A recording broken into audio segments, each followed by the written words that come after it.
present before you Comrade Dr. Barrister Usade Obayiwana.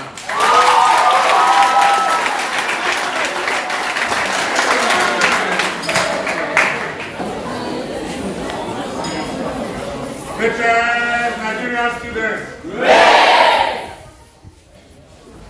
Greatest Nigerian students. Of the greatest Nigerian students.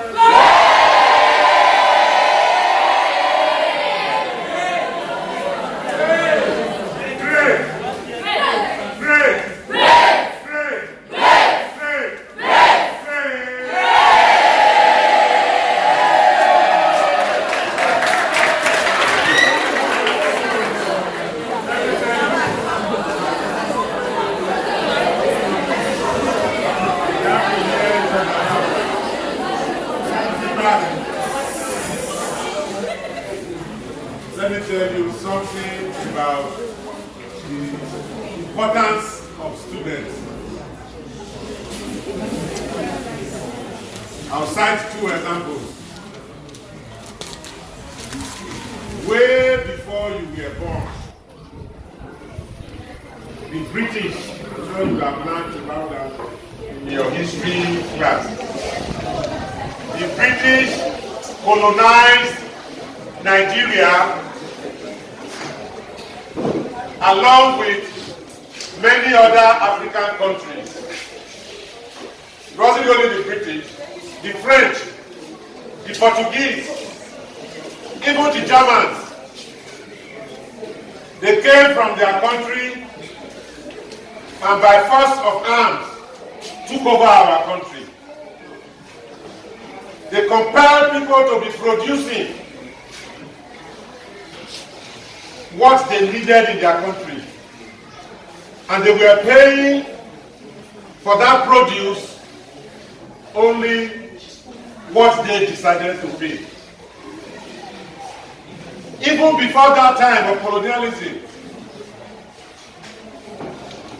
they came here, took hundreds of millions of our people, many of whom were in your own age bracket,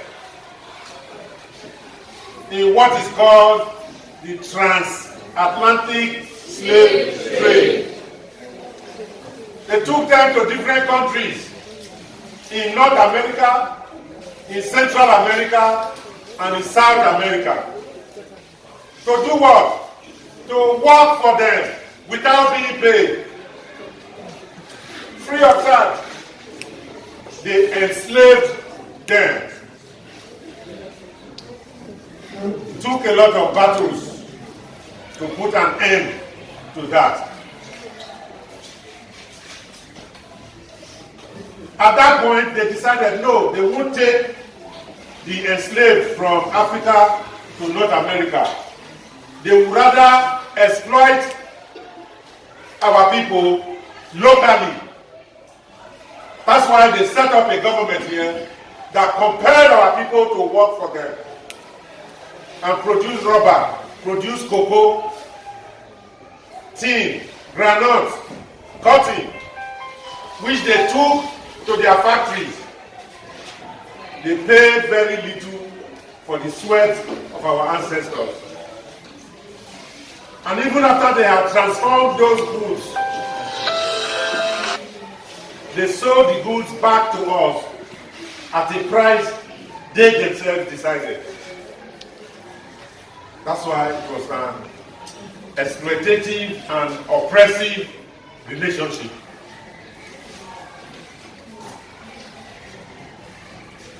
It is the great West African Students' Union. Students in Nigeria under colonialism, in Ghana, in Senegal, and other countries, in the West African sub-region, they formed what they call West African Students' Union, WASU. Because of the knowledge that they had, they were in the forefront of the struggle for the British, the French, and others to leave us alone, to live our lives the way we were living that life before the advent of the colonialists.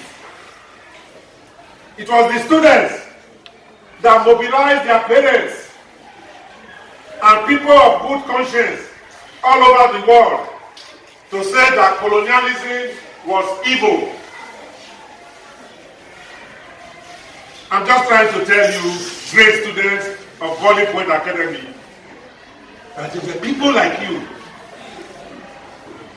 way before your time, who looked at the situation in our country and said this is not good enough. We are all born free, irrespective of color. They were the ones who championed that struggle. The British must go. The French must go. Did they not win? Yeah. From the decade of, if you are talking about West Africa, Ghana became free from foreign domination in the year 1957. Because they made it impossible for the British to continue to exploit us. By 1960, it was Nigeria's turn. So when we say greater Nigerian students, we are paying tribute to the example that students before your time set up. Greater Nigerian students! Yes! It wasn't only in West Africa that students play this important role. In the decades of the 1960s, from around 1963-64, America was engaged in an oppressive war in Vietnam. America was being a bully because they had bigger guns. They were richer than Vietnam. They wanted to dictate to the Vietnamese people how they were to run their country. Of course, the students in Vietnam, many of them took up arms to fight America. But it was an unequal battle. It took American students like yourselves who started the struggle in America,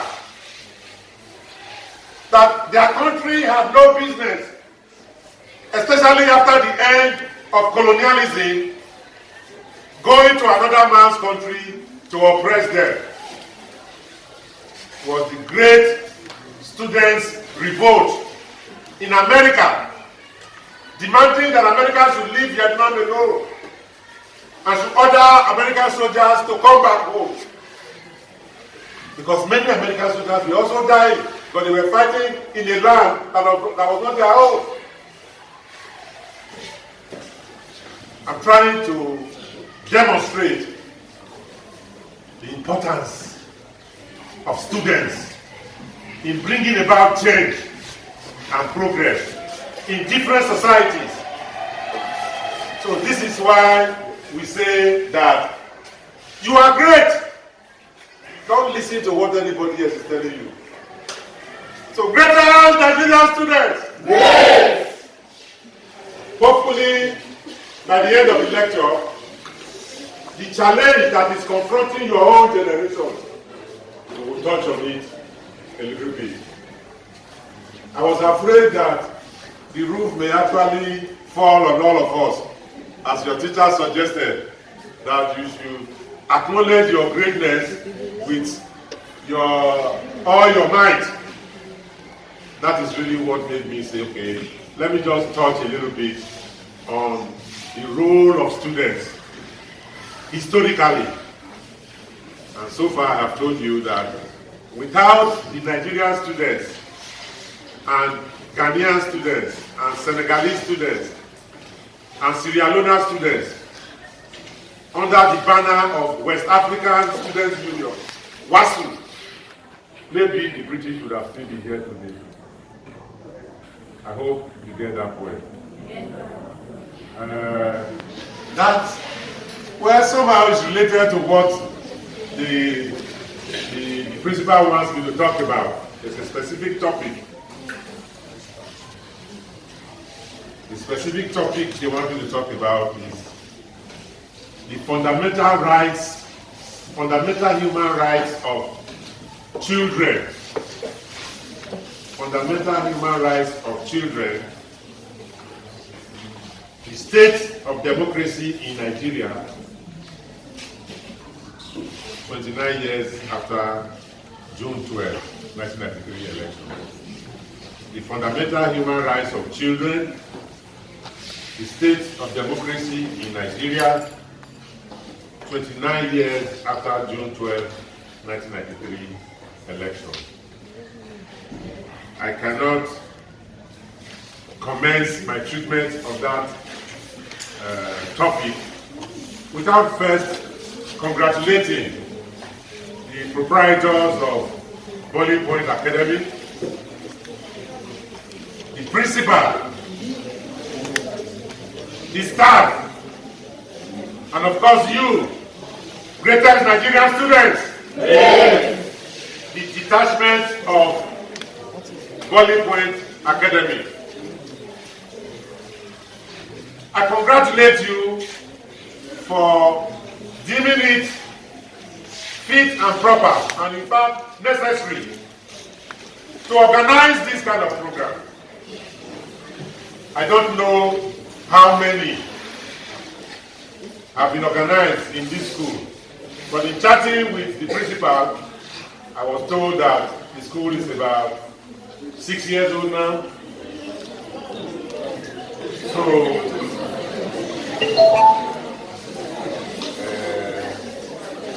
I think you deserve a round of applause for yourself.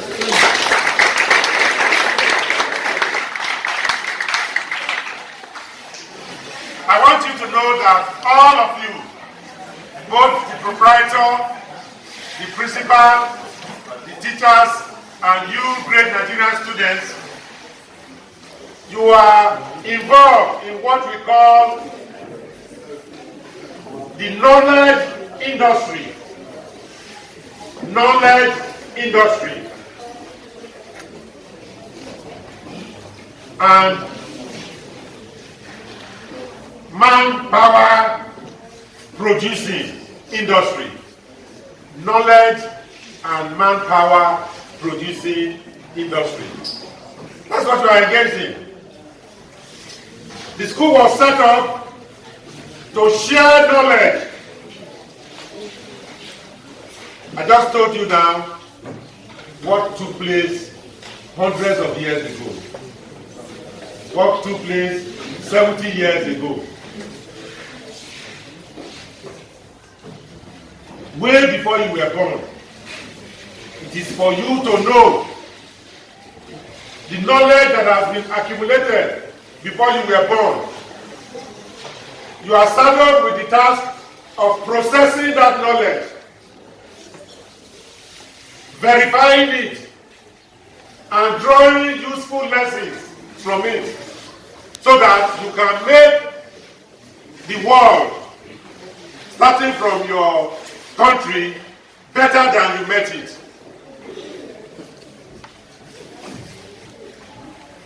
This is why we say that the people of a country are among the greatest assets. A country may have oil, a country may have gold, diamond, tin, bauxite, all kinds of raw materials embedded in the ground, which when you extract them and sell locally and in the international market, that country will have a lot of money.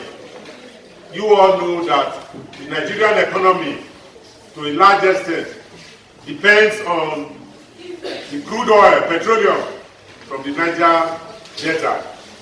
But the point I'm trying to make is that even more important than those raw materials. Even more important than gold and diamonds are you, the people. The people are more important than even money. So, it is the quality of human beings that make up a country that will determine how great that country is. I'll say that again. It is the quality of the population in the country that determines how great that country can be. You can have diamonds under your feet. If you don't know what to do with it, if you don't value it, they say gold is sold to those who know the value. If the people do not appreciate what God has given to them, then that wealth is useless. If the people are not trained to extract what God has given to them, turn it into what is good for all, and apply themselves to meeting the challenges, then that country will continue to be backward. I'm just using this to say Boiling Point Academy that is engaged in the knowledge industry and production of manpower. They are playing a very important role. But the issue is, what kind of knowledge are they putting into the heads of you, the students? To be able to compete with students like you from other countries. All I'm trying to say, my dear students, is that outside of the technical education you are receiving from your teachers in the classes, this type of interaction is very, very important. Is it not so? Yes, sir. So, this is why I congratulate the proprietor of the school, the principal, and the teachers, and all of you for making today a reality. This is why I accepted the invitation, that whatever little knowledge I have come to have from having been around for some time now, I will freely share it with you so that you can face the challenge confronting our country and use your intellect and your commitment to change it for the better. Greatest Nigerian students. Great! What are fundamental human rights?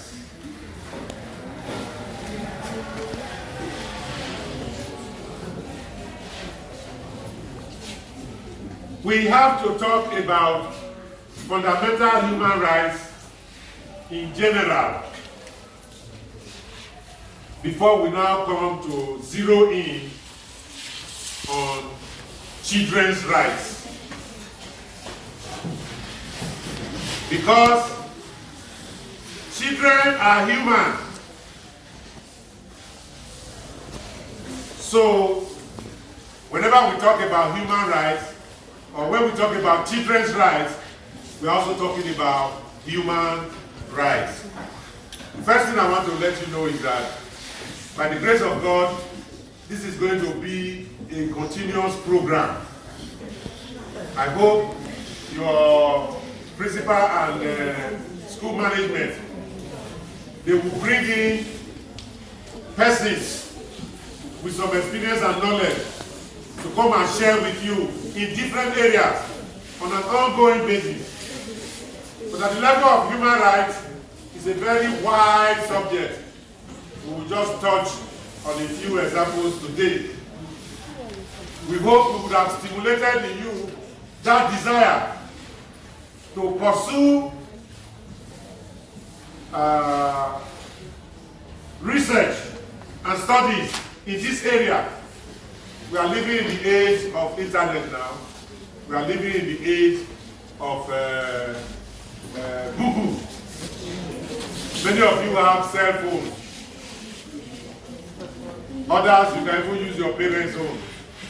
If you just type anything on Google, whatever interests you. For instance, after this lecture now, I expect you to take your phone and just type children's rights. You'll be surprised how much information you will come to know. And you may even come to know more than myself. I think that's the beauty of the scientific tools now available for research. The first right that I want to talk about is the right to life. The right to life. That is fundamental. Nobody has the right to take away another person's right to life.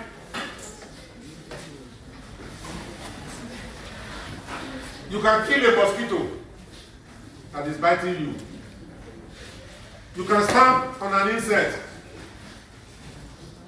When we were growing up, we used to use catapult. I don't know whether your generation know what catapult is.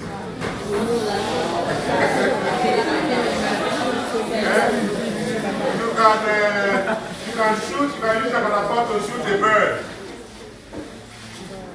At another level, we can say, yes, all these things, they have the right to life. So, when we are living in harmony with our environment, we can recognize that even the ant has the right to life. Why would you just stamp on an ant because it is small? Because you can kill it. So there's a level where we say, look, as well-nurtured human beings who respect the right to life of even the lower animals. But if you want to rely on the Bible, it says, well, if you kill a chicken and make stew with it, you are just putting food in your stomach to sustain your own right to life. But there are people who are vegetarians who say no. They don't want to kill any chicken, they don't want to kill any cow to put food in their stomach, even fishes. Let everything and everybody enjoy the right to life. To demonstrate the importance of this right to life, do you know there was a time in our history when twins were being killed out of ignorance? So everybody comes, every child comes one at a time. Why should there be twins? They must be evil. And they just take away the right to life of those innocent babies. Society at that time did not understand the science of mutation. How the sperm and the egg can mutate into several times and each survives. And so you have twins. There's a place they used to call the evil forest. They will kill the twins and go and throw them in the evil forest. It took some people to say, wait a minute, what are you doing? Look at how vulnerable those babies are. They cannot fight for themselves. Even you, the mother, who bore the pain, you are agreeing to this? No, this must stop. Who can remember the woman who championed this? The work of Mary Slessor was to protect the right to life of twins.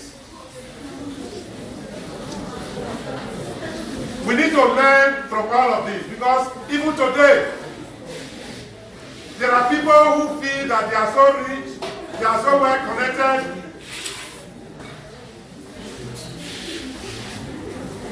I will kill you, nothing will happen. Policemen, the tool of their trade, the gun, which they are supposed to use to protect us, they turn it against us. This was what led to the NSAS protest of a few years ago. How many people remember that one? Again, it was part of the struggle to protect the right to life.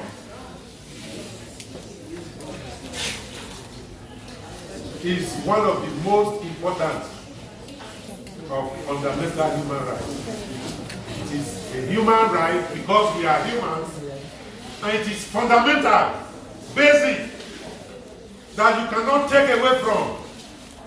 We are all obliged to respect the right to life of our fellow citizens. If you are not yet at the level of being a vegetarian. What did the Bible say? Thou shalt not kill. You're not supposed to take life.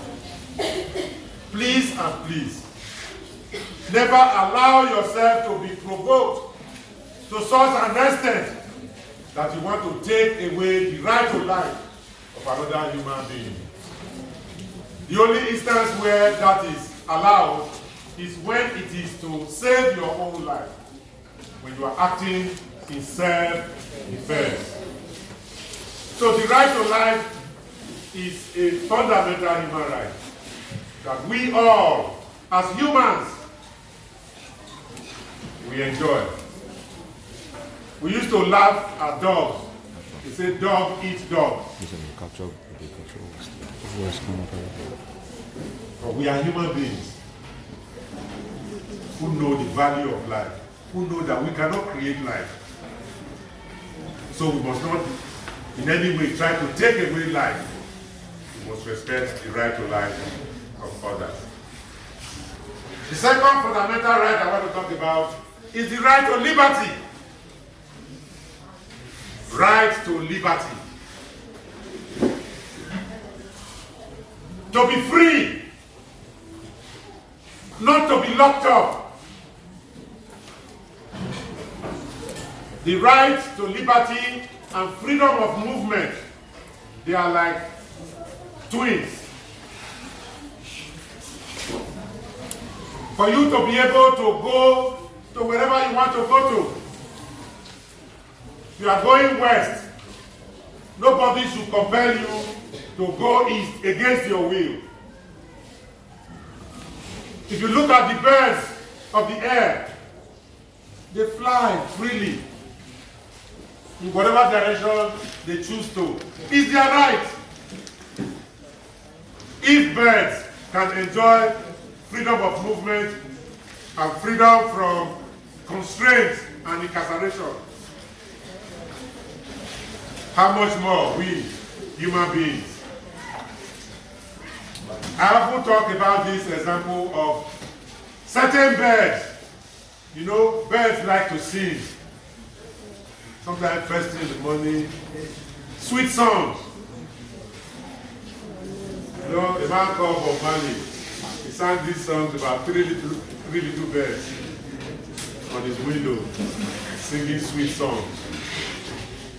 There are birds out of protest. If you catch the bird and put inside the cage, they will refuse to sing. Because it's not a natural habitat for them. They like to, fly freely. So the right to liberty and freedom of movement is a fundamental right for all human beings. I will say a few things in a little while about the exceptions to that. You have committed an offense, then that right to liberty can be taken away from you. That's why we have jails. For those who have committed offenses of different types, and they will be kept in cell or jail for the period prescribed by law after a fair hearing. But generally, there is the right to liberty and freedom of movement. There's also the right to associate. What we are enjoying today is freedom of association. We decided today, June 24th, to have this program for all of us to be in attendance. During military rule, you say, what are they going to talk about? Are they going to talk against the soldiers? Are they going to talk about the school management? No, they must not meet. Things like that used to happen. When things like that happen, they are violating our freedom of association. In my language, we say, I exhaust, you don't choose friends. If you like Jane, you just make her your friend. And you walk to school and walk back together. You are enjoying freedom of association. It's a fundamental right. If anybody is to tell you not to associate with Jane and Jessica, they have to be able to show you why not. Because you do have a right to choose your friends and to associate freely. Although not to commit any offense, but just to enjoy each other's company. If you watch this National Geographic, who can tell me what a cluster of lions is called? Pride. It's a pride, yes. They go together. They derive strength from each other. They hunt together. They eat what they are able to keep together. They are enjoying what? Freedom of association. This is what makes it possible for you to form your club. I was speaking with the principal before this program started. The gentleman who organizes scriptural union sessions, he was just listening. Nobody is forced to associate if you don't want to. That's why we say freedom of association. It's purely voluntary.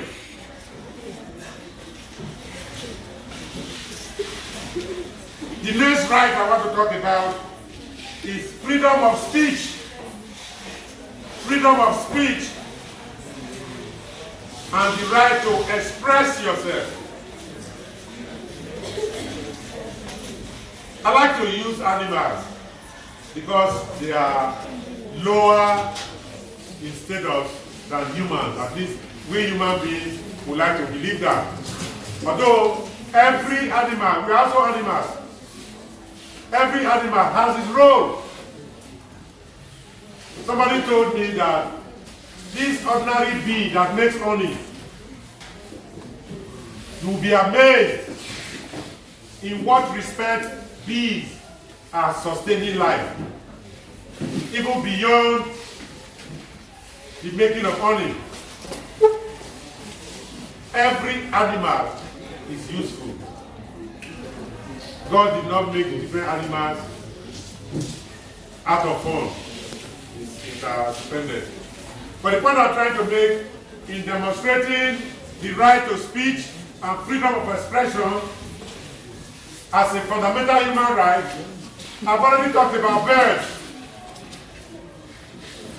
who love to sing, dogs who will bark, lions who growl. Virtually all animals make what we call noise, one noise or the other. We don't understand what they are saying. That's why we just call it noise.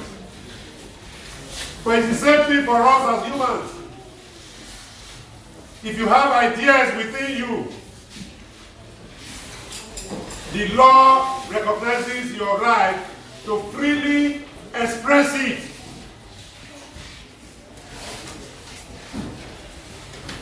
Every morning, the cock crows. It's a form of expression. Can you imagine tying the beak of a cock not to crow in the morning? No. If you cannot do that to a cock, why would you do that to a human being? as a human being, has no right to hold an opinion and to express that opinion. In the days of military dictatorship, which we will touch on slightly in a little while, they wanted to dictate to us what to say and what not to say. There's a what we call decree 4 during the Babangida military dictatorship. If you say what the president and the governor do not like, you are liable to be put in jail, whether what you said is true or not. That's why we call them a dictatorship. How can you enjoy freedom of association, but you cannot talk to each other? So there is freedom of speech, although it also has its limitations. You cannot use your words to spoil or soil the image of another person. You cannot call Josephine a prostitute when she's not. So under the law, there's provision for defamation. You use your mouth, pretend you are enjoying freedom of speech, and what you said is not true, and you have lowered the esteem of Jessica in the eyes of mates, you are liable to pay damages for abusing your freedom of speech. But generally, the right to speak, the right to hold an opinion, and to share that opinion with others is a fundamental right. That right enjoys a special status because the right to speak is part and parcel of the right to receive. Because when you speak, you are not speaking to yourself, you are speaking with others. So the flip side of the right to hold an opinion and to share that opinion is the right to receive. That is a fundamental right in our modern society. The other right that I want to talk about is the right to dignity. The right to dignity. The right to be proud of yourself, to feel good about yourself. Nobody has the right to take your sense of well-being from you. It's degrading. I used to give this example of what do you call it? The tolo. What do you call it now? Turkey. You see the turkey walk, and you know that the turkey feels a sense of self-assuredness, takes measured steps. You know, refuses to be hurried, taking his time. At the point he will open his wings, then he will bring them back. And children will say, Tolo, making yanga.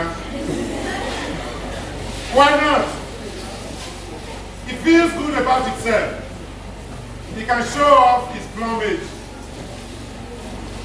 If an animal lower in status than human can enjoy the right to dignity, what about us as human beings? You are just walking past, look at this kid. He always thinks he's a handsome man. Go, my friend. The man is walking slowly like a turkey, and you rush to him and you push him. You are violating his sense of dignity. Whether you are a senior student or a junior student, even when James is your junior brother, you have a duty to respect his right to dignity. That is why you cannot subject people to torture. Say, put one finger down, put the other leg up. What have I done? So that right to dignity is part and parcel of the freedom from cruel punishment and torture. All human beings are entitled to be free from cruel, unusual punishment and torture, which all roped up into one is the right to dignity. Finally, I have told you that there are so many rights. I hope I would have interested you enough to also carry out your own research. But the only other right I want to talk about now, so we can move on, is the right to fair hearing. The right to fair hearing.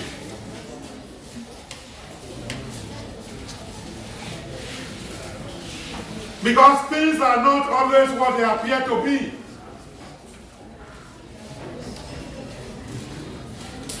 You washed your new jeans and you put it on the line. And Sarah walked past your house. He was going to the stadium or wherever. By the time you thought that jeans should be dry, you go there now, the jeans is no longer there. Ah, no, it must be Osaro. He was the one that walked past just now. So as soon as you see him, you start to beat him. You have not accorded him the right to fair hearing. This right to fair hearing has many attributes. Presumption of innocence. You cannot start from the point of view that, oh, it must be Osaro that stole that truth. Under the law, Osaro is presumed innocent until proven guilty. It's all part of the right to fair hearing. Our people used to say in prayer in BENIN,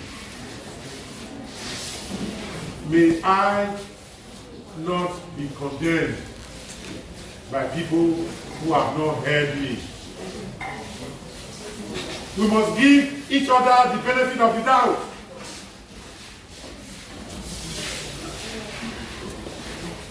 Daddy says, I know I have 10,000 naira in my pocket. Michael, nobody else must have done it. You are the one. What can you say other than, Dad, I was in school all day. I don't have the key to your room. I don't even have need for it. Let me call my friends with whom we went to school together and came back. Dad, go and look for your money. I didn't take your money. At that point, Dad must have other pieces of evidence that show, as we say in law, beyond a reasonable doubt, that it is actually mine. So, the whole idea is to protect all of us so that we don't get punished or we punish other people for what they know nothing about. What do I call it? The right to fair hearing.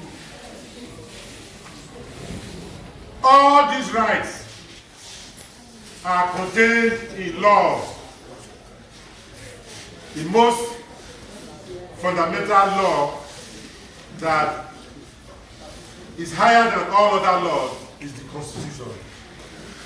In Nigeria today, we have the Constitution of the Federal Republic that was entered or made in 1999, amended severally. But all the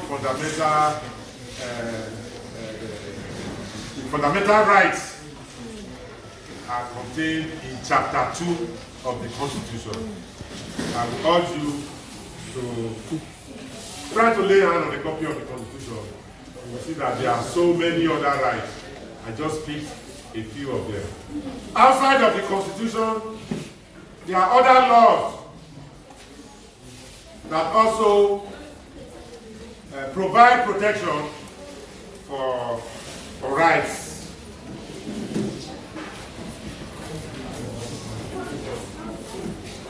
That's at the at the local level. We also have international instruments like the UN Charter, the Universal Declaration of Human Rights. These are treaties or agreements that various countries have come to sign to say that these rights are available to our citizens in our country. So, International Covenant on Civil and Political Rights is one of them.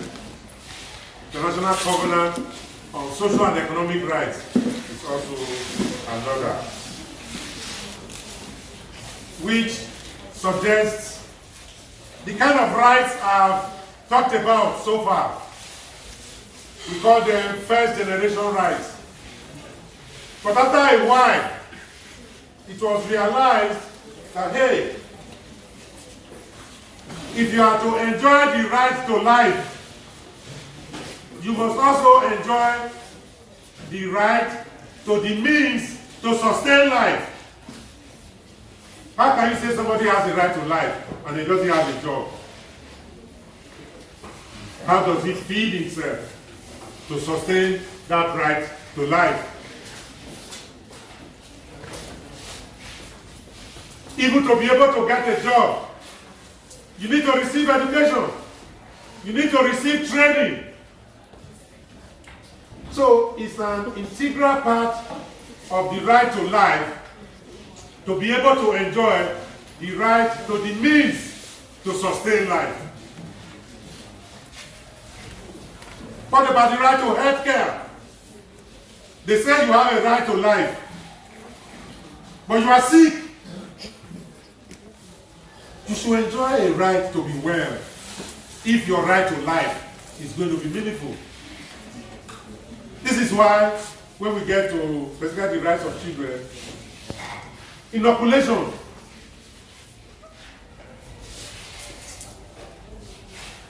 In second generation rights, there's a right to a job. There's a right to education. There's a right to housing. There's a right to health care. On the basis of need, not ability to pay. If you are sick, you should be able to go into the hospital. There should be a doctor available that will examine you. It looks like this is dysentery or whatever it is.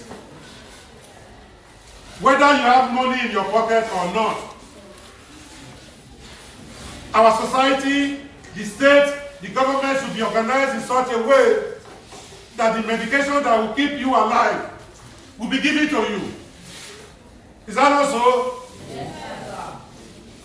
To what extent do we enjoy these rights in Nigeria today? What is the role of you students in saying that, look, all rights are important. We have a right to education. We have a right to health care. We have a right to a roof over our head. If those in government are not paying attention to this, you go to the hospital just to put down your name. They say you must take card, pay 5,000 naira for card, ordinary piece of paper. We know that there are countries today where all these rights to varying degrees are being enjoyed. And the question before us is, why not Nigeria?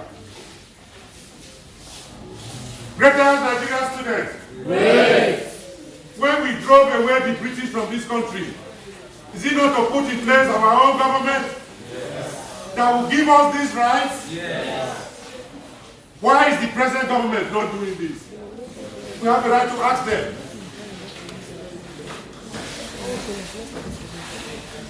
Fundamental rights belong to all. No discrimination. Somebody told me this story in Lagos. Yeah, there was an accident to,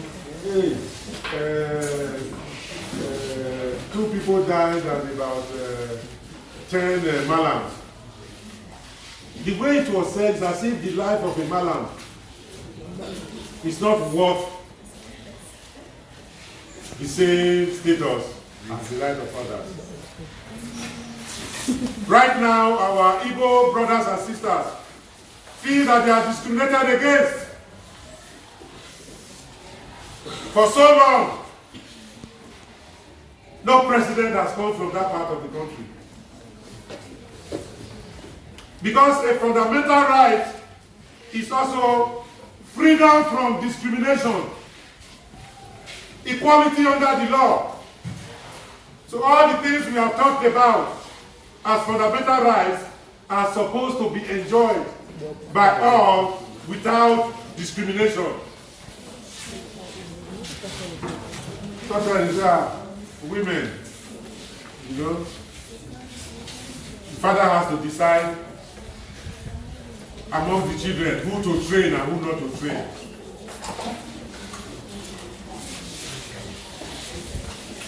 Are we not all human beings? Whether you are a male or a female, the way God has arranged it, men and women complement each other. It is that union that produces others.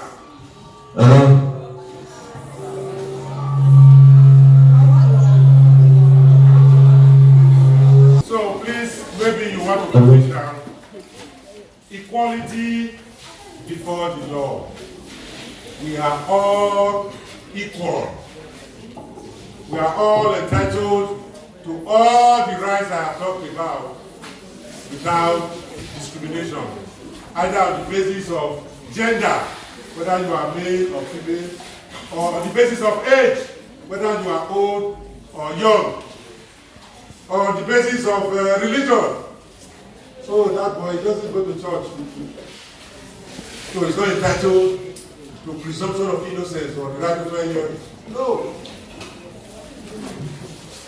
So you put that also, equality before the law. Equality before the law. They are all entitled without discrimination. Whether, this boy is tall, the other one is short, doesn't matter. So this one is male, the other one is female, doesn't matter. After all, our sisters have told us what a man can do, a woman can do even better. Yes. So we are asking for equal opportunity. So when they say, it's only the boys that can inherit from their parents, that's discrimination. So it's your generation that is going to insist that we are all human beings and we are entitled to fundamental human rights without discrimination.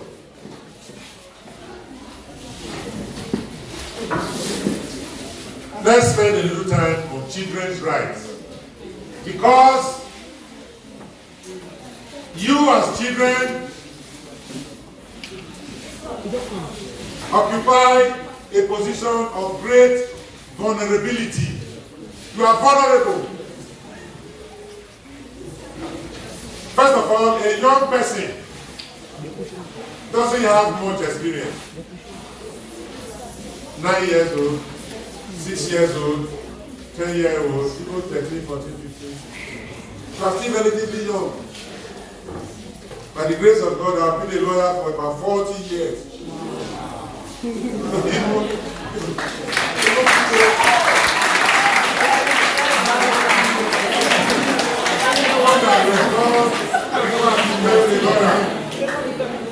How much experience do they have?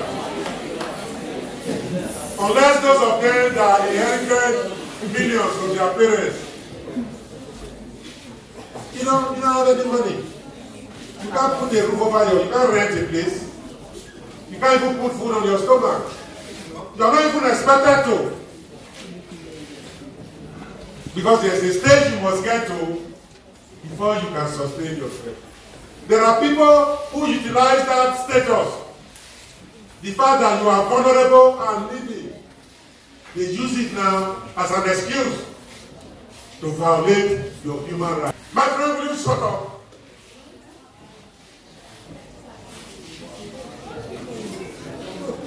I have a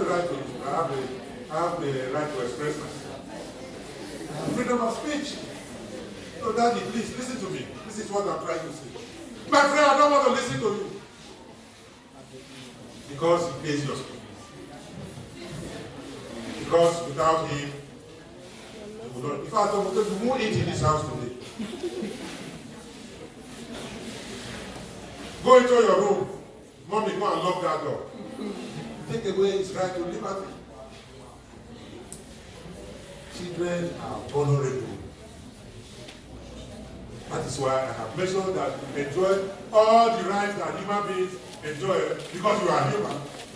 But there are special rights that the law also confers on you to protect you because of your vulnerable status and your peculiar needs. You are not the only ones. So we have talked about women in this program. Say, woman, we want peace. Now, true back, now in the peace. So what?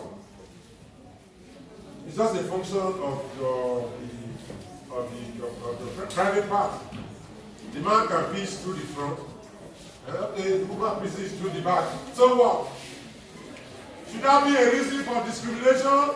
No. Look at her breast. Without a woman, can there be continuity? No. So it's a question of division of labor. What the woman has in terms of physical attributes, the man does not have it. But when you put both together, the purpose of creation and human procreation is realized. In which case we ought to respect and recognize each other as equals. When you oppress women because the size of your muscles are bigger, the woman will find a different way of fighting back. As they used to say in my place, if you tell a woman that, my dear, I would like to eat this issue. When she goes to the market, instead of coming by in 1 hour's time, she will return after 5 hours when it is too late to do that pandemia. She's looking for subtle ways to fight back. Whereas, if we recognize each other, we respect each other's equality, all these subtle ways of fighting. So, just like there are laws to protect the rights of children, there are also laws to protect the rights of women. There's a law against female genital mutilation, which sometimes they call circumcision.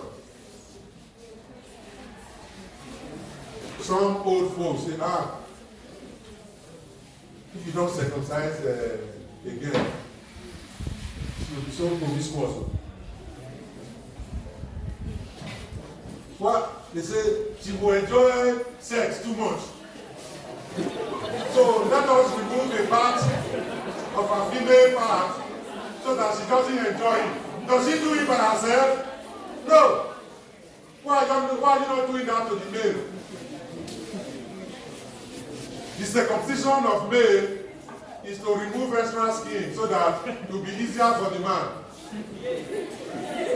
But the same man now say, the woman must not enjoy this thing. Because that is the most sensitive part of the woman. So, we have it in Edo State. There is a law against female genital mutilation. Just like there is a law against oppression of minorities. You have heard it said. Some people from the north say, now we be majority in this country. So it is what we want that must happen.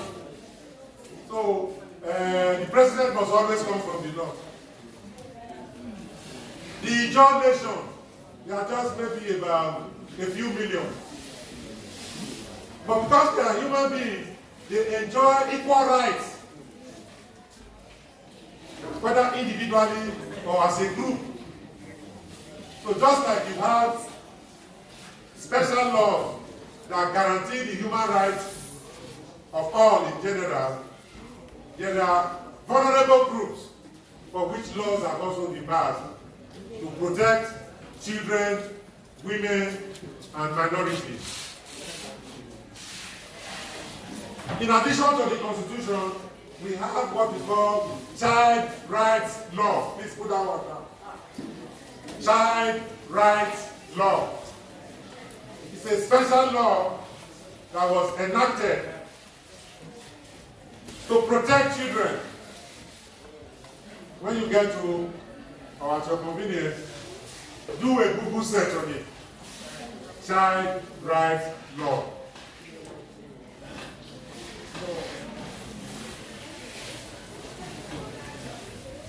Among the highlights of this law, you have the right to a name. You know, during the days of slavery, those who were enslaved,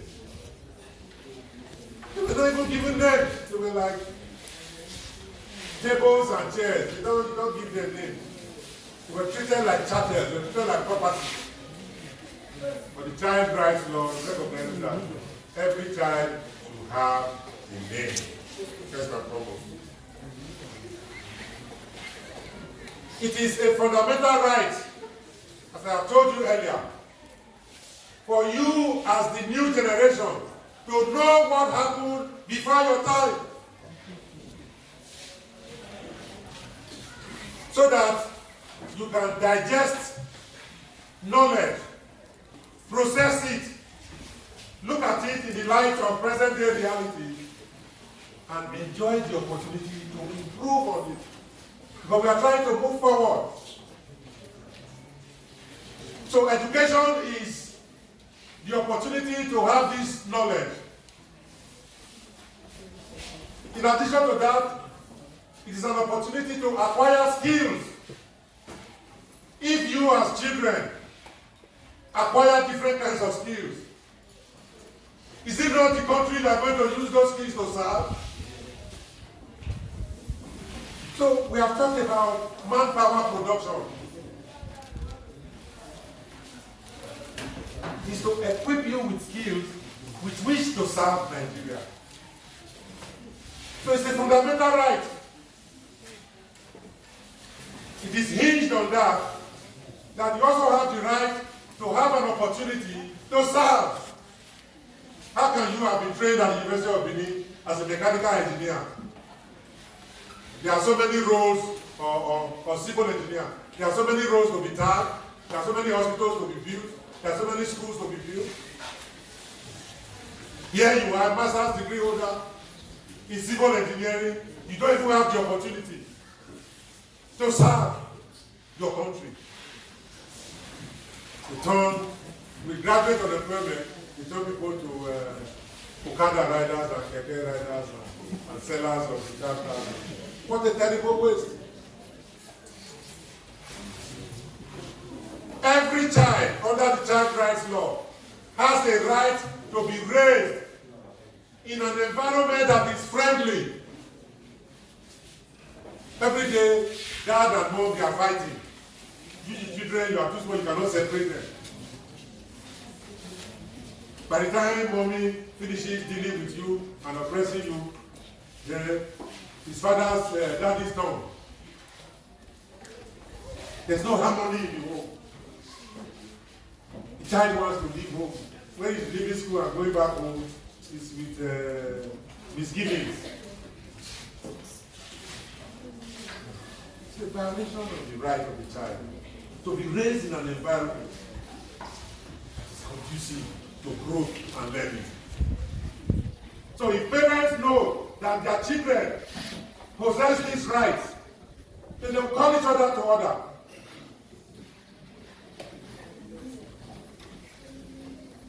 Of course, the right to housing. The right to health care is of special importance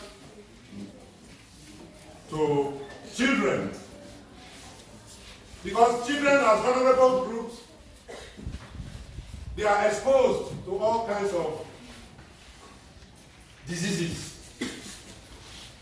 That's why this inoculation, what do you call it? Vaccinations By the time a child is 6 months old, there are certain vaccinations that you have taken. Common diseases that used to kill in the olden days, we have found out cure for them now. And so there should be no discrimination amongst children, that the children of the poor do not get a chance to be vaccinated. So it's an obligation on government to ensure that all children get these vaccinations.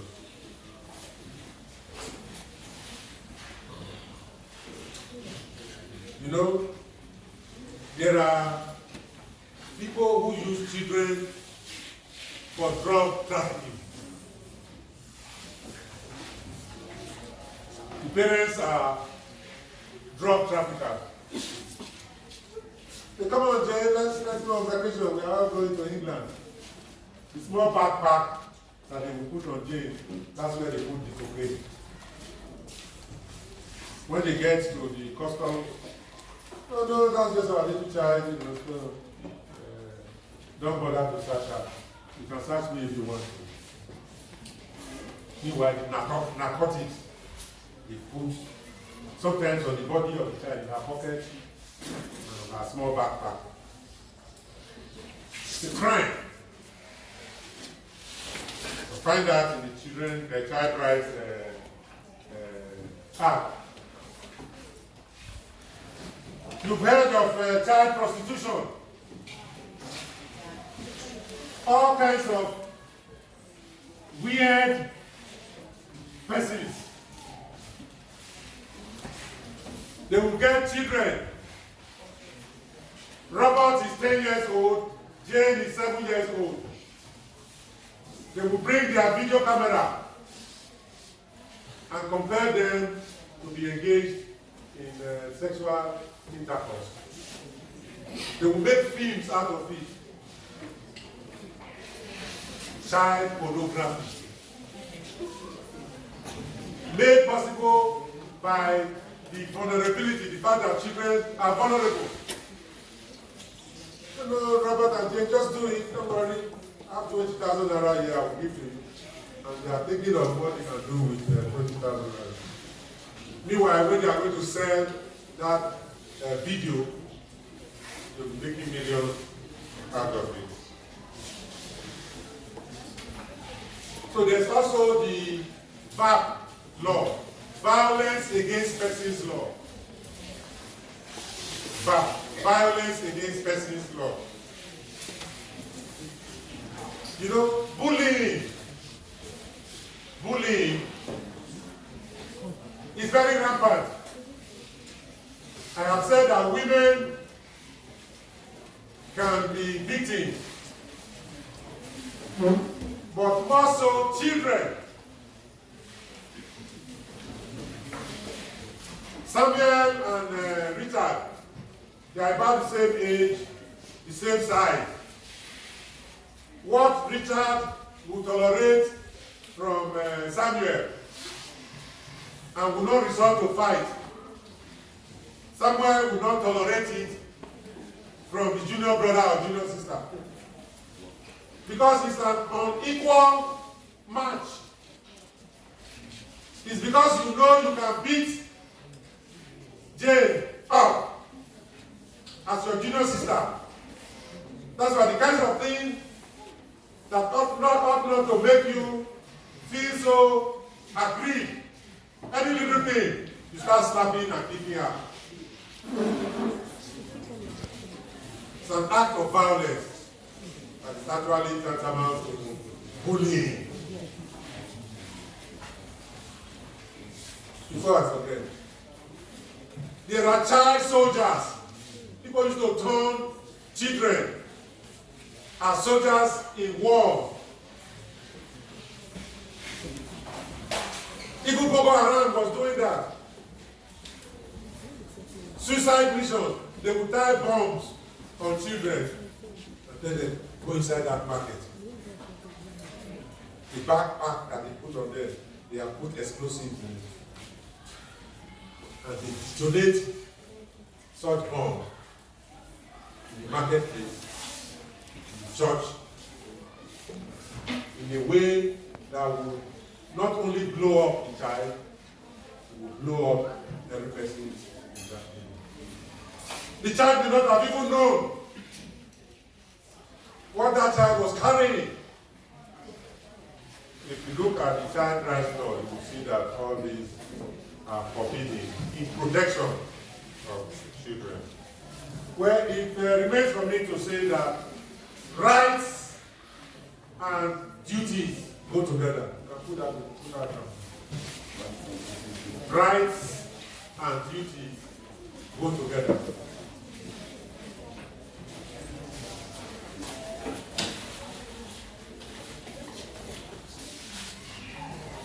Just like I tried to tell you that you can claim your rights, whether from your parents, from your teachers, from government.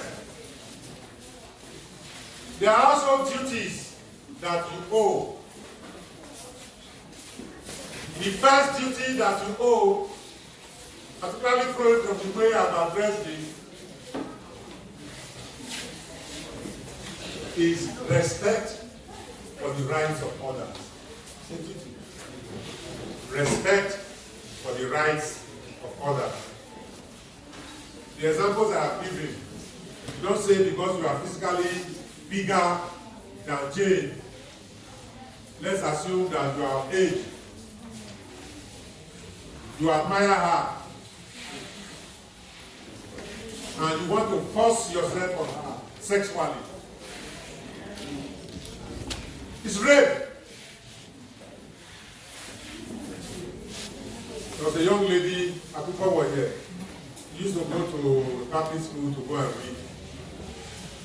I don't know whether any of you remember that. Some boys pounced on her in the church, raped her, and killed her.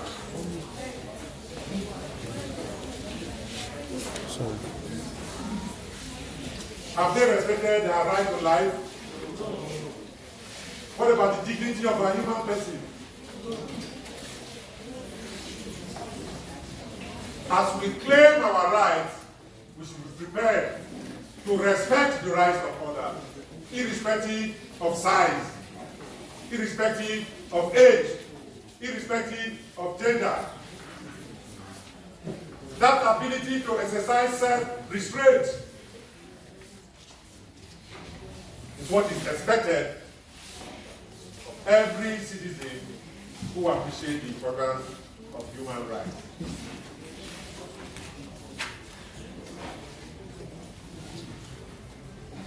There are duties we are expected to discharge as citizens who are insisting on the enjoyment of our rights. For those who are earning, you have a duty to pay tax. You have a duty to render national service. You have a duty to protect public property. The law recognizes in you the right to engage in citizens' arrest. If a trailer driver knocks down an electric pole or a traffic light, he looks right and left, no policeman there, and he wants to get into his trailer and drive off. As citizens, it is part of your duty to say, Mr. Man, wait. Somebody has gone to call the police. You can't leave here. Have a duty to protect public property. So in various offices, where the managing director in the ministry is stealing public funds, and you as a clerk, you know. Knowing the relationship between the stealing of those public funds and the ability of government to provide abilities that will help you enjoy your rights, if you cannot confront that director in your office, it is part of your duty to pick up the call the EFCC. think my guy just took so many millions from the ministry's fund to his personal account. This is the account number. You know, corruption is very rife in Nigeria today. It's also because we as citizens who are claiming our rights are not meeting the duty to protect our public property. If we were to discharge this responsibility, things will not be as bad as presently are. The second arm of the topic is democracy. Democracy. Fundamental rights of children, state of democracy in Nigeria, 9 years. I hope we are making some progress. Are you enjoying yourselves? Or is it too long?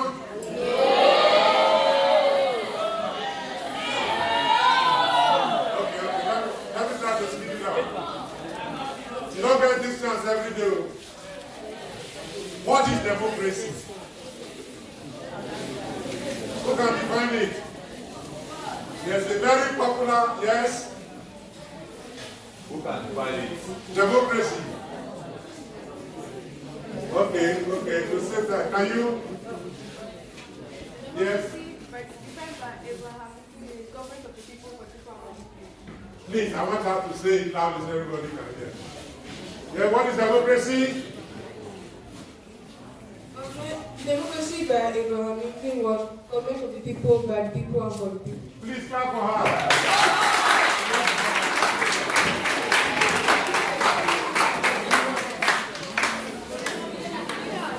Government, this is not the only definition, but it's the most popular. Government of the people, by the people, for whom? For the people.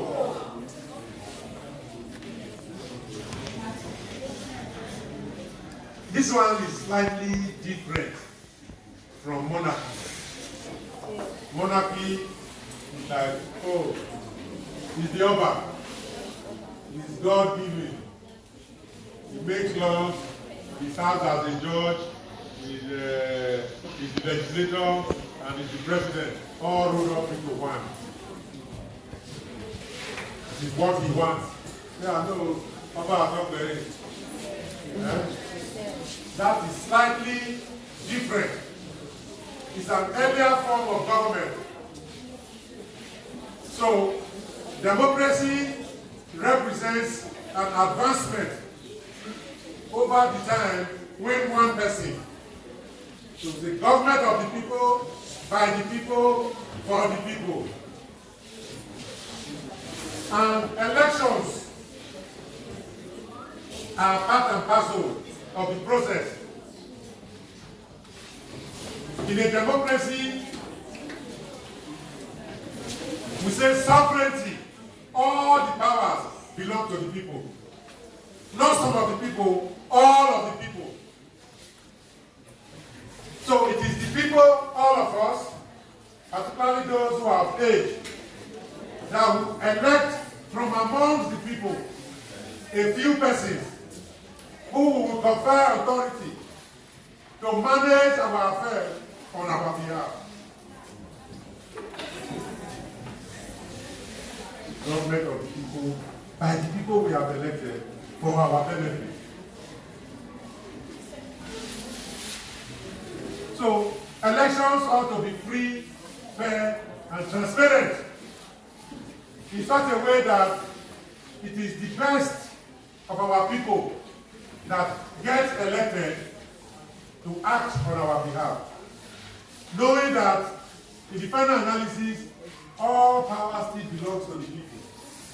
It's only the limited power as defined in law that we have conferred on those we have elected. So what now happens when elections are not free and fair? It's not a democratic government, it's not a democratically elected government. Where some people hire thugs to steal ballot boxes.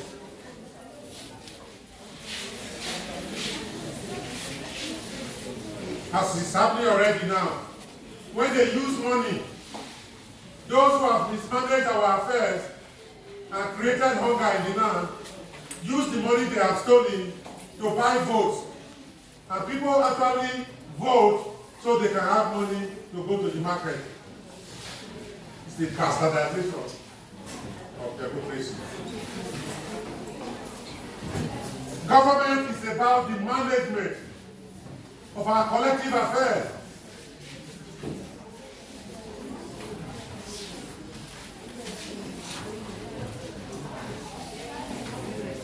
Elections are not everything. That a few persons have been elected into office doesn't turn them into gods, doesn't turn them into mini urban. So this language of Your Excellency, is just is praise mongering. There's nothing excellent about them, particularly when they are engaged in dishonorable conduct. That is why, in a true democracy, there is the right to participate in government. In other words, even after we have elected some people into offices, the masses of the people in whom sovereignty lies still have the right to suggest what we want done by them. So the budget making process is one in a true democracy that ought to be open. Right now, they decide which road to tap. They decide which school to build. They decide where to build an hospital. And these decisions are not taken keeping in mind the needs, the vital needs of the people. And they use the contract system, the specifications of what the school should be like. In a deformed democracy, a road that is supposed to have been 9 inches thick, because they use the contract system, by the time the road is dark, it's maybe 4 or 5 inches thick. And so when the trailer goes on top of it twice, potholes, and so the way it is right now, people ought to have been able to say, from Oluku here, if you are going to Sapele Road or Sapele, you don't need to go through the whole New Lagos Road and all of that. You should be able to branch off from Oluku and go around, bypass the city, and end up in Sapele Road.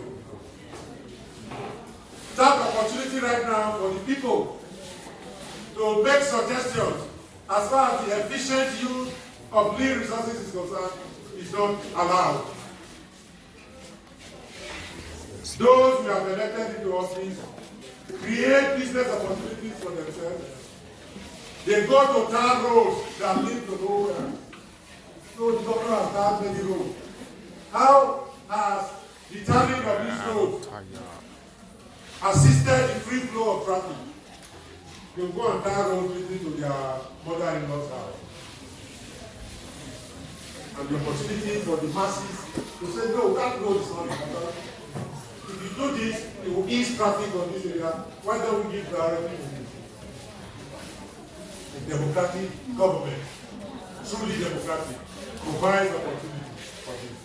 So that the best ideas are what will be implemented. See, the last thing I want to say about democracy. Many people assume that this democracy only relates to government and governance. That is not quite the case. Democracy, as we have defined, is a system of management of collective affairs. In other words, you can have democracy in the home. Hello? Not only can we talk about democracy in government, we can talk about democracy in the home. The father, the mother, and the children make up the home. If we are to take any decision in the home, it should be on the basis of respect for freedom of speech for all members of that home. If daddy, despite the fact that he is usually the breadwinner, my dear, you see this car that our neighbor just bought. I want to buy a bigger one. Meanwhile, we are still tenants. If there is democracy in the home, mommy should be able to say, my dear, we have a car already. There's no urgency.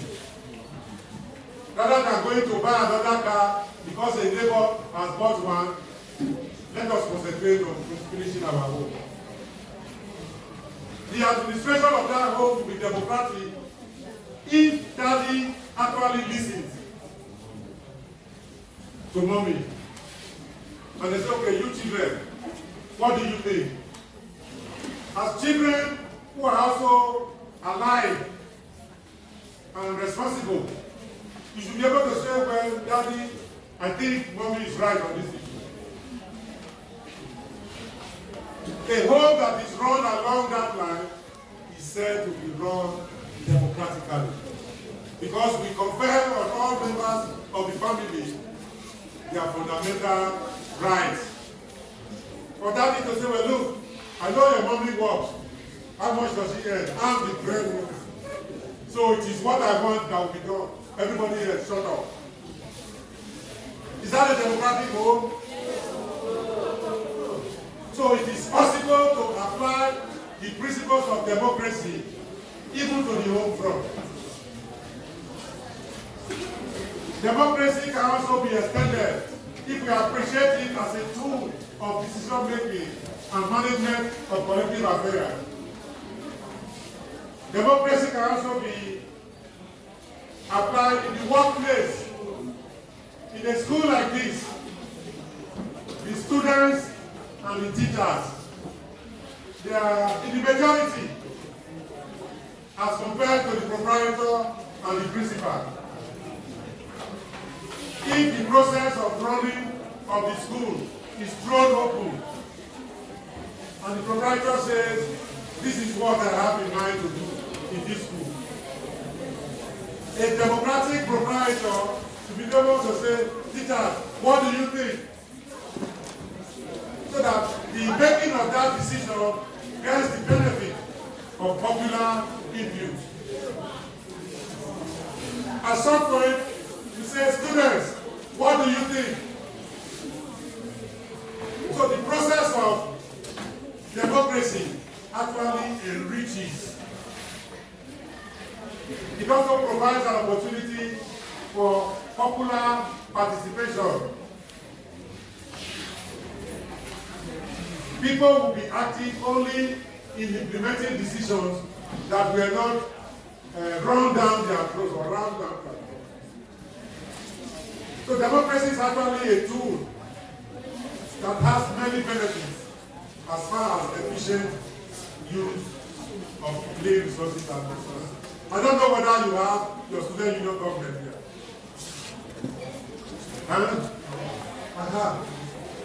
The running of your student union government should also be democratic. The opportunity must be given for everybody to say what they think. In terms of programs that the SUD will implement. That way, we are training our people to be democratic, to listen to each other, to discharge their duty of contributing to decision making. Even in interpersonal relationships, how you relate to each other. If we have a relationship that is democratic, you must listen to your friend. We cannot all be talking at the same time. That's barbarism. So, trying to do is to expand the concept of democracy beyond just the government of the people, by the people, and for the people. I proceed to talk about June 12, 1993 election.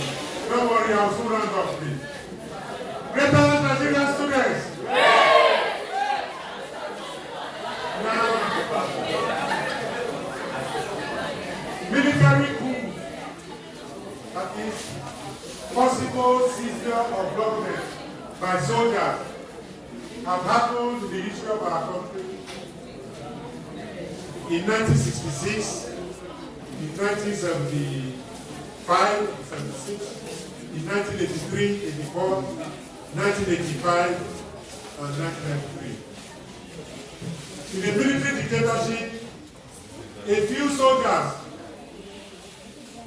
who are unhappy with one aspect or the other of the way our country is being run use their guns, which is the tool of their trade, to seize power. Sometimes they kill those who have been elected into government and they now pronounce themselves. It's a violation of democracy. Because we, the people, did not elect them. If those who are in office have committed one infraction or the other, there ought to be ways of dealing with them, rather than a few individuals using their guns to kill them and then push themselves to occupy the office of governance and to have access to our resources as a nation and to take decisions without reference to us, whether we like it or not. Because they used to call us idle civilians. What has turned out to be is that in instances where they have alleged that those that were elected were corrupt, over time, the soldiers end up being more corrupt than even to those that they serve. The military dictatorship that came into government in 1985 was that of Ibrahim Babangida, Badamasi Babangida, General. We used to call it IBB. It was a coup against another coup, which was led by this same Buhari. And what they now did, because soldiers in government who have been unelected, they used to say, don't worry, we are just going to be there for a limited period of time after we conduct elections. But once they have tasted governance and unfettered access to our resources, they don't want to go again. Those we elect them for 4 years. Just like as we are witnessing now. And we say they are eligible to be elected for another 4 final years, after which next new sense comes in. So some of them want to make themselves life president. Even though the decisions they are taking reflect the fact that we are not running a government of the people, by the people, for the people. It becomes a government of soldiers, by soldiers, for soldiers. How many soldiers do we have in this country?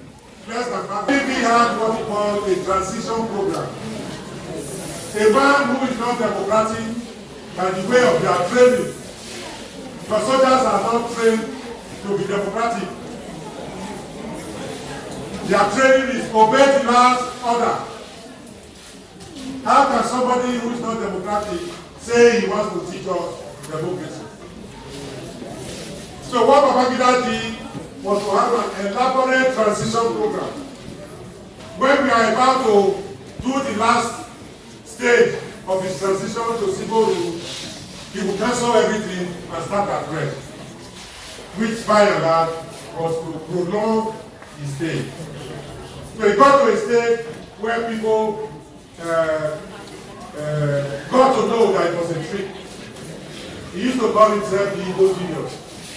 He was dribbling people just to continue to be in office. So some of us said enough is enough. The Nigerian people said enough is enough. In Babangida's transition program, it will start from the local government election, to the House of Assembly election, to the governorship election, to the National Assembly election, before the presidency. In 1992-1993, all those elections have been done.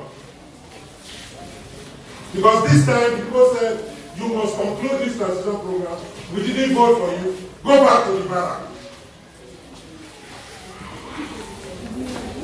He had no choice because he had done that so many times. And he had no more excuses. But when the election for the presidency was to be done, a few days before, he instigated some friends of his to go and get a court order that the presidential election should not take place. And the people said no. We have been on this transition program for so long. This election was good. And so the elections held. When the elections held, he didn't want to announce the result. And the process was announced the result. It was already clear that MKO Abiola Chief won the election as the president. But for whatever reasons, Babangida and his clique didn't want to give the presidency to MKO Abiola, and they said they have cancelled or annulled the presidential election. And that became the final straw. Who said no, you cannot intimidate us anymore. So when we celebrate June 12 today, because the resistance of the people to that manipulation is what caused Babangida to, according to him, step aside, which was a victory for the people. But he wanted to continue. But because popular will said no, he had to step aside.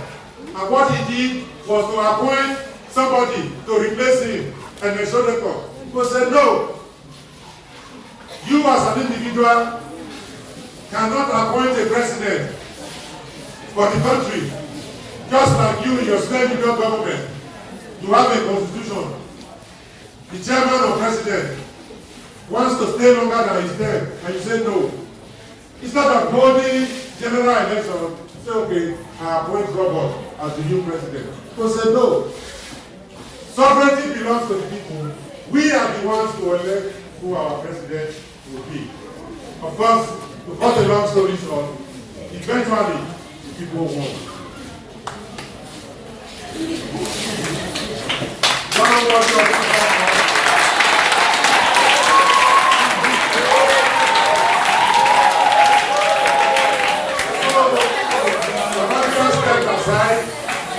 The court ruled that Shodeko doesn't deserve to be the president. While all that was being done, Abacha organized another coup.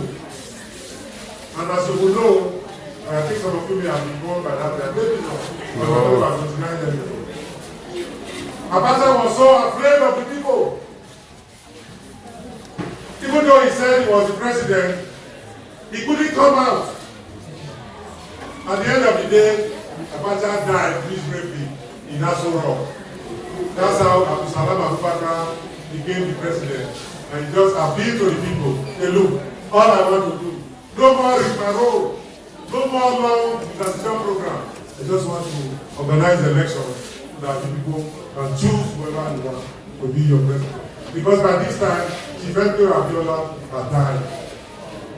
That's how Obasanjo became the president.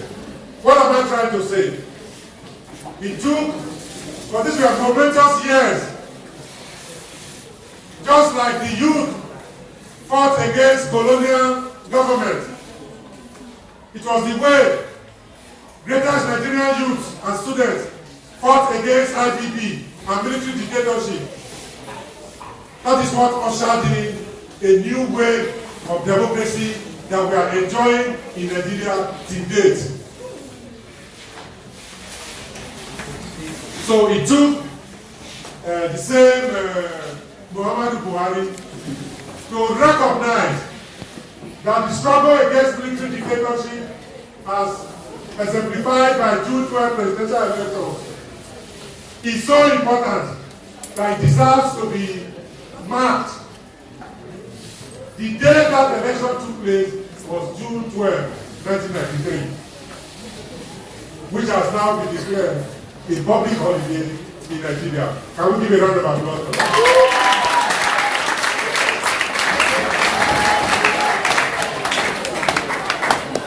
June 12 celebration is a celebration of the popular will. Those who championed that fight. We didn't have guns. It's the soldiers that have the guns. But when all of us said, no, everywhere they don't go, what are they being told? No. Military, go. Democracy, yes. Even with their guns, they couldn't help it. It is significant because today, the soldiers are still around, even though in their barrack. The police are still around with their people. But a determined people, even when they are not armed, can say, no, what we want is democracy. Of course, many people were killed, FKO died, but that is what has given birth to the democracy we are having in Nigeria today. For the past 23 years in Nigeria, there has not been any coup because they are afraid of the people. In fact, there's a famous American who defined it this way. He said, when the people are afraid of government, that's dictatorship. But when the government is afraid of the people, that is democracy. So in that regard, can we say we are enjoying the measure of democracy in Nigeria today? Yes. Because soldiers, by the grace of God, can never seize power again. Okay, last point, democracy in Nigeria today. What is it like? I just want to point out that the fact that those in authority in Nigeria today are not wearing military uniform, that they are wearing civilian clothes, that by itself does not mean we are enjoying democracy in the truest sense of the word. There can be civilian dictatorship. We want to say also that we can talk about mature democracy. In a country like America, they say they are democratic, but their democracy is a bit more mature than ours. We are talking about a situation where our democracy in Nigeria still has a long way to go. I have told you that democracy goes beyond just wearing civilian clothes. It goes beyond just periodic elections. The people must participate in decision making so that budget making is no longer used to create business opportunity for a few people. Otherwise, it will become government of the few, by the few, for the few. Or government of the rich, by the rich, for the rich. We are talking about some of your needs. The right to health care. Many of our people are still dying today. There are those who are diabetics who must take medications on every given day. But because they cannot afford those drugs, they are dying. There are still people on the streets. Even yesterday, I saw a full-grown woman, completely stark naked. Why should that be if you are running a democracy? They say, no, don't worry. She's a mad woman. She has psychiatric problem. Somebody who has psychiatric problem, is it not a health problem? It deserves to be treated. What are they doing in the psychiatric hospital if they cannot come and pick her and put clothes on her and feed her? So to the extent that our democracy is still not addressing such issues, it is not fully mature. Yes. Mr. President said the other day that our youth are suffering from colonial mentality. Why should they be waiting for government to give them jobs? They should go and employ themselves. Very unfortunate statement. Government is shielding its responsibility to the youth as far as the enjoyment of the right to the job is concerned. Look at how long the academic staff has been on strike.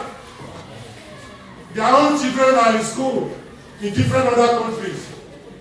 The children of the poor who are studying in Nigeria, rather than government reasoning with the academic staff union to look at the issues that are raised, whether those issues are not for the benefit of the entire Nigerian people, given the key role that the academic staff union plays in this industry of producing manpower for national development.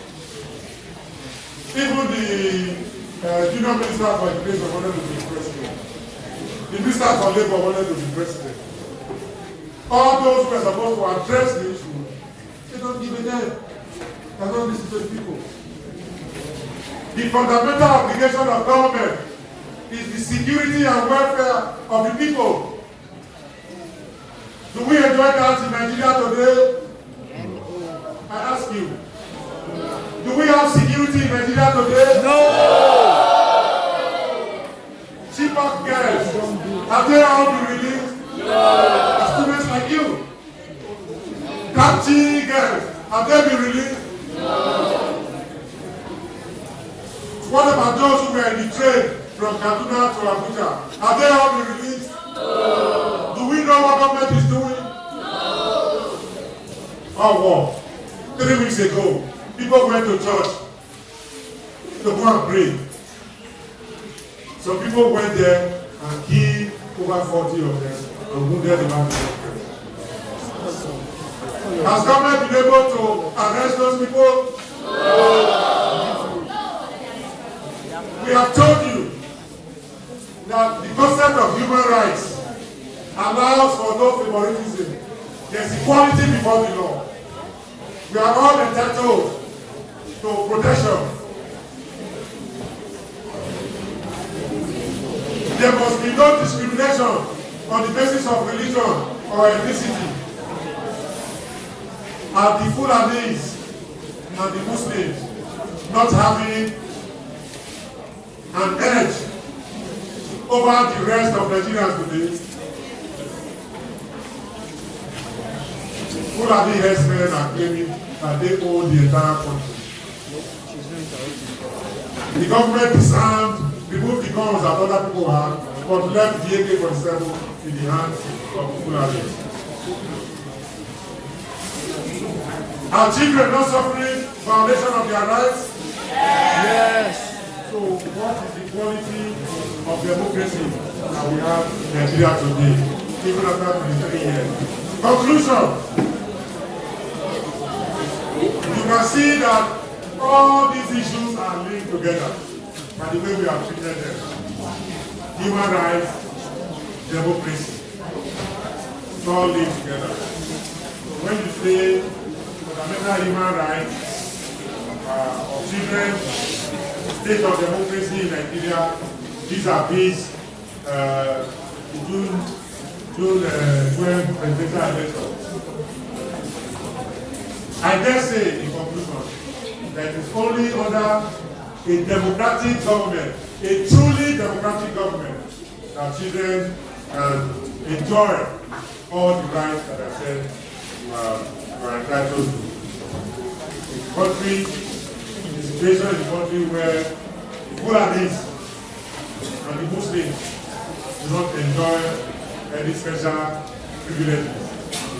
The situation where the Igbos don't feel marginalized.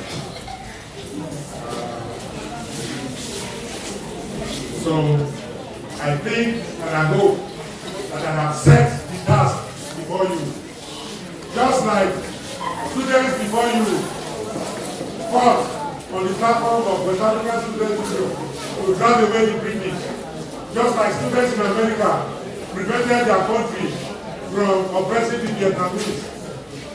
I dare say that the task before you today is to ensure that true democracy comes to our country and that human rights that belongs to all are enjoyed by all.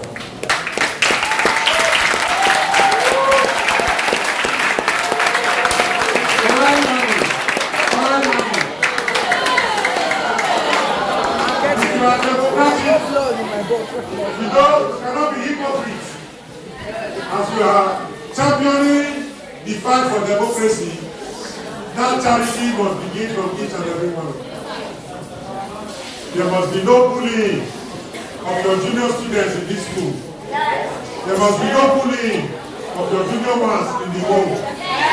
It's only when you are practicing what you are preaching that you will be successful. Thank you very much.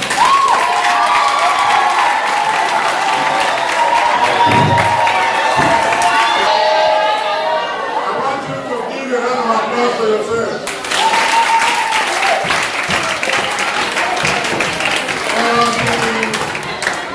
The questions that you asked show that you really listen and you got the essence of what I'm trying to say.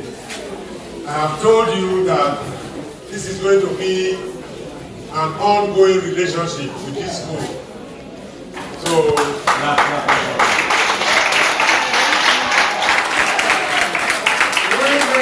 come here, it may be on a different angle, but still on human rights.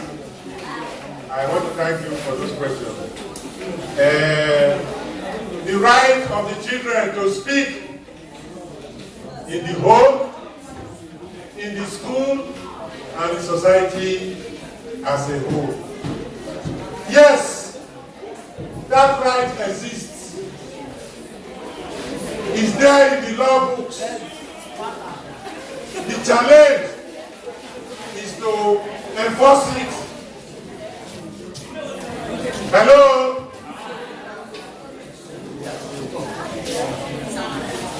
You have the right to speak. You just enjoy that right. Now, how we are going to fight to make sure that the adults recognize that right is now the challenge. Let me use one quotation from the Bible. It may not be exact. There's a portion of the Bible, I will find it out because it is important. Hello. I have told you that to enjoy freedom of speech, there must be those who are speaking and those who are listening. Somewhere in the Bible it is said, out of the mouth of babes and sucklings shall come forth great truths. Have you heard that before? It means that even children can speak words of wisdom. Sometimes some children say something, you say, wait a minute, where did that you get that inspiration from? Because it is possible. In fact, it's the only mark of progress for our children to be better than us. Because they are standing on our shoulders. It's not the way we see things. Knowledge is cumulative. Children are capable of reasoning and may draw conclusions different from ours. So if we do not listen to them, we lose that opportunity to even learn from our children. So many of our adults need to learn this in the home, in the school, and in society as a whole. So we are not going to give up. We are going to continue to agitate. I have told you that we are setting a task for your generation. You don't need to pick up a stone or a stick to fight with that. You must patiently try to persuade. We have said just now that the administration of this school will come to get the benefit of allowing input from the students into decision making and saying SUG president, this is what we are thinking about. What do you think? And actually, you must listen. Don't dismiss them without hearing them and processing what they have to say. So if you are running this place democratically, the youth cannot be speaking and you are speaking at the same time. You must listen. And say, there's a point that this young man is speaking, or this young lady. That is the foundation and the opportunity for making progress. So yes, the right to speak is a fundamental right that every child possesses. Are you satisfied? Yes. So don't give up. You said it just now. So